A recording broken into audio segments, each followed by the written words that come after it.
Once upon a time, I bought the Silent Hill 2 remake. I found myself stuck on a drawing and didn't really know how to proceed, so I just left it and gave both it and me some time to breathe.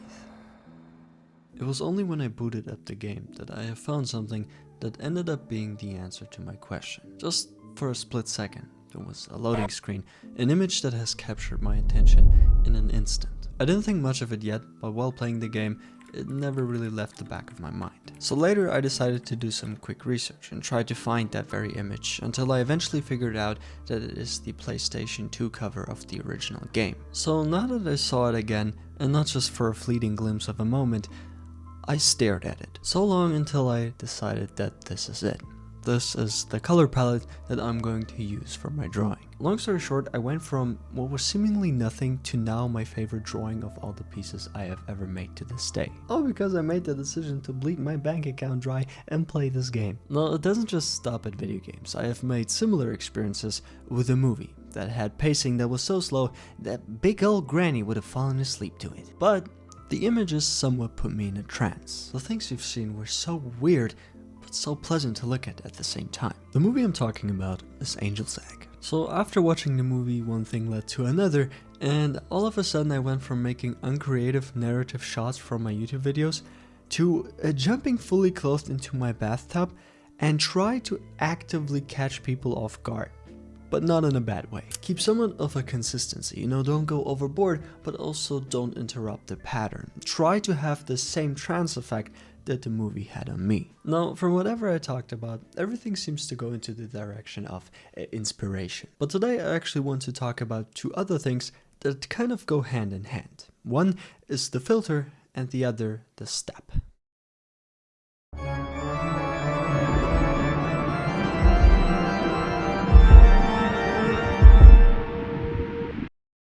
Funny enough, I believe every single one of us has been or was in a situation where they were or are the Oblivious One. It could be in video games, books, movies, certain genres of music, and so on and so forth. Generally speaking, people who don't see further than the filter that they have built themselves. To bring you closer to the thematic, I'll use myself as an example. I've been obsessed with Juice WRLD's music. There have been years where I solely listened to him as an artist. I tried to give other songs a try, but ultimately always returned to him. Which isn't a bad thing, but eventually one of my best friends who was also interested in art and cinema pulled me to the side and said something along the lines of, "There's so much artistry to discover in music that you're missing out on by listening to this one single artist." A sentence that I haven't taken to heart at first, pretty much discarded it the very moment I heard it because I simply found no use for it. Why should I force myself to listen to something? Why can't I just stay and do whatever I please? But the more time passed, that opinion eventually changed. More on that later. To quickly break down my friend's sentence, what really plays a huge role at explaining the Oblivious filter is there's so much to discover. You could apply these words to all kinds of fields and will eventually come to the conclusion that people with the Oblivious filter have all something in common. People who say video games are a waste of time, as also people who play for hours upon hours on end. People who tell you to stop watching so much Netflix, as also people who binge one series after the other. The thing that we people with the Oblivious filter have in common is that we all look for the hook. It is the movie that has to approach us, the video game that has to mesmerize us, the book that has to make us turn one more page. And never is it the other way around. We seek pleasure and pleasure only from these activities, and oftentimes they're regarded for no more than that. The goal is to find something that we can get high on, something that captivates us to the fullest. In a way, there's some truth to it when people say that playing video games is a waste of time. If you're somebody who solely plays for the distraction, the entertainment, the addiction. You play and you have nothing to balance the scales. But at the same time, these people are also wrong because they don't see more behind those activities than just the euphoria.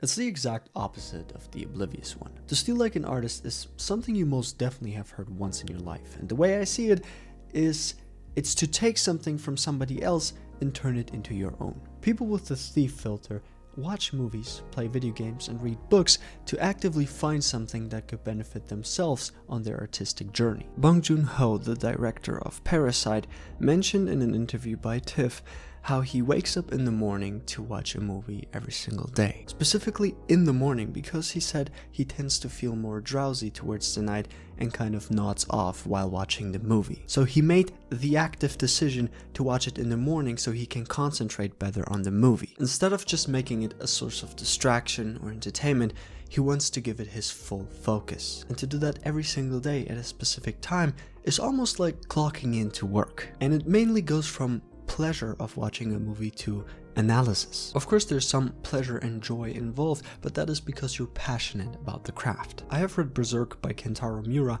a total of 3 times. And the 3rd time consisted of me actively looking and analyzing what the author has done from an artistic point of view, as also story-wise. Another example would be that I have recently watched Better Call Saul for the cinematography. I have often stopped and repeated scenes, skipped back and forth, just to understand how it was done. So once you approach everything with the thief filter on whatever work you're currently looking at, it becomes more than just entertainment.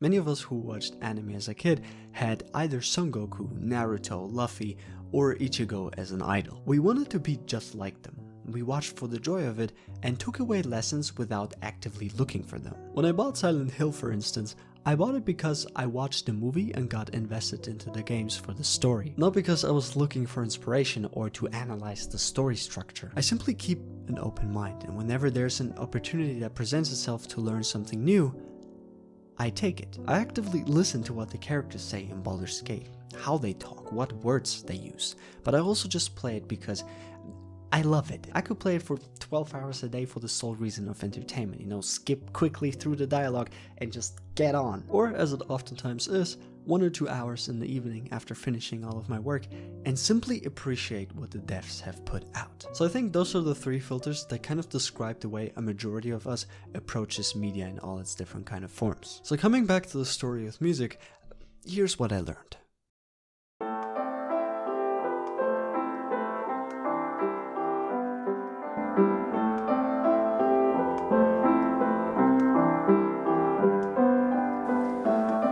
Hey, can I ask you something?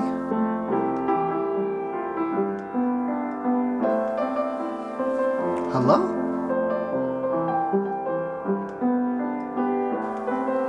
Can you stop playing for a minute? What? Thanks. You remember how... Wait, are you mad? How'd you figure that out? Oh, well, anyways, you remember what Buff Larry said with the whole music thing? The album thing? Yeah, that. Well, what about it? How should I put this? He just invited me for 8 p.m. Am I like blocking the satellite to your brain or something? Brother, what is the problem? Are you like surprised you still have friends? Well, me too. No, what? God damn it. I don't know, man. I think it's bullshit. And why would you think that? Well, I love listening to Juice, and every time I tried something else, it just didn't feel the same. Well, that's kind of the reason why he invited you in the first place. He's putting an effort into culturing you. Also, there's a reason musicians are putting out whole albums, with a structure. You're not supposed to just pick out one random song and go with it. Well, what's the point if I don't get hooked? Jimmy, you mother... Let me give you a perfect analogy. If you eat pasta and pasta only your whole life, imagine how your taste buds must feel after they realize there's more food than just tomatoes and cheese. And about getting hooked, are you treating everything like a drug now? Is listening to music and playing video games supposed to turn into an addiction? Like, what am I not seeing here? Well, of course, if you say it like that, it's awful, but you're making it sound a lot worse than it actually is. Am I? So, you only eat pasta. Eventually you decide to maybe try some rice for a change. Season it with cumin and so on and so forth. Basically, you come to the conclusion that it tastes. Perhaps it's your cooking skills, perhaps it's just you. What's your point? Well, because you didn't get hooked right away, you end up giving it to Big Booty Johnson, who then puts a special yogurt over it. Big man notorious as he is, forces you to take a bite. All of a sudden, you feel like you've been struck by lightning. Voila, you have your new favorite dish.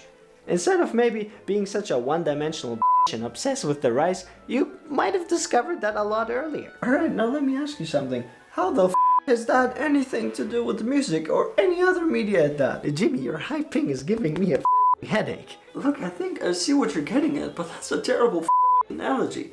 Let's take Baldur's Gate for example. Imagine I'm a beginner and maybe I don't even like the game that much. You want me to suffer through 70 hours of gameplay for a potential payoff? Is that what you're saying? No, Jimmy, you stupid little rat. It's the fact that if you go in with the mentality of, if I don't enjoy it, I'll just drop it, you might develop severe symptoms of, what is it called? Right, tunnel vision. For a change, let me ask you, how do we start playing piano? What does that have to do with anything? Just answer the question. Okay, calm down. It was one of the ovas of Attack on Titan. Oh, the music that was playing while Levi was spinning like a Beyblade 15 times in a row, it was the music that did it. Some damn good music at that. Right, you see where I'm going with this? Let me give you another example. Why do you think Big Man talks the way he talks? Like he has a stick up his ass? I heard my name fall in your chatter. How the Fuck off, now is not the time. Malevolent bastard. Yeah, like that. Well, he likes Astarion from Baldur's Gate. Maybe a little too much. Exactly, and perhaps with this last example, we just might cure your brain damage. Angel's Egg. That boring movie? Well, it might have been just that, but unlike you, I actually finished it and was left with great inspiration. Well, that is just great. Doubt it would have been the same case for me, though. Perhaps not. Point is, you will never know. Movies, games, books are so much more than just entertainment. But if that's the only thing you see them as, blind to all their other values, that is the only thing you have left to experience. Alright, maybe you got a point, okay? I believe you think that joy and entertainment are linked together like Big Man and the squatting rack. All I'm saying is that you can find joy in so many other elements and gain much more than just from being entertained. You know you talk a lot. Well, that would be thanks to Buff Larry, so make sure you don't cancel those plans, because otherwise I will send your ass to oblivion. Now do me a favor, f off and let me play. God damn it. If you see video games, movies, etc. as a waste of time, it's because you don't see beyond its entertainment purposes. But because a lot of people approach it that way, they often do turn into a waste of time. Not because they are a waste of time per se, but because you are wasting your time on it. I don't want to say you're approaching it in a bad or wrong way, but simply in a way that doesn't necessarily benefit you. We see everything as black and white and tend to give a lot of things not the chance that they deserve unless they invigorate us. We've been almost programmed to consume media for its sole purpose of entertainment rather than to learn or observe something. My simple advice would be to just look at your behavior and see if there's more to whatever it is that you indulge in. I have only gained from this, especially in music. Otherwise I would have probably listened to Juice WRLD until I'm 60. By the way, if you're interested in my art, I just made a website where you can check out my portfolio and read some of the stories behind some of my artworks. So with this message, I hope other people can achieve similar results and just improve quality of life. So with that being said, I apologize that this video is coming out a week later, but I was just super sick. Anyways, I hope you enjoyed this video. Truly, thanks for watching, guys, and I will see you in the next one. Bro, I'm out here making tea look like it's whiskey.